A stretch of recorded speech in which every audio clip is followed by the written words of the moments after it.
আছে তারা তাদের সন্তানকে কিভাবে তৈরি করেছে। আমাদের সন্তান নবীর মহব্বত বোঝে না, কোরআনের মহব্বত বোঝে না, আল্লাহর মহব্বত বোঝে না। কথা বলেন ঠিক না ঠিক?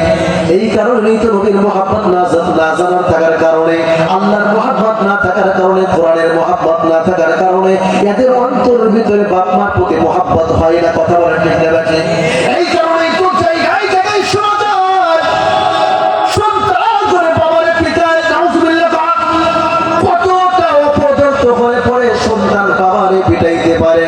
কারণ ছোট্টবেলায় বাবা সন্তানদের নবীর আদর্শ শিখাই নাই। আবু তালহার বাবা বড় পাগল হয়ে গেল। কি বলছো?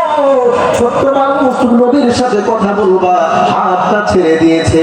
হাত ছেড়ে দেওয়ার সঙ্গে সঙ্গে আবু তালহা দৌড় দিয়ে যায়, দৌড় দিয়ে চলে গেছে নবীর কাছে।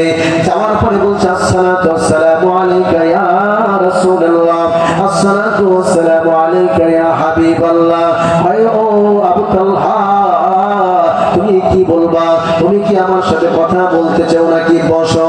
তখন ডাক দিয়ে বলছে নবী আমার,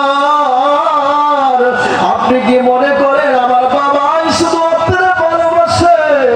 না না না, আমি আপনার অন্তরটা দিয়ে কলিজা বইরে ভালোবাসি। আল্লাহু আকবার। আমি ছোট্ট মানুষ, আমার সাথে আপনি কোনোদিন কথা বলেন না, আমার কোনোদিন তালিম শিক্ষা দেন না।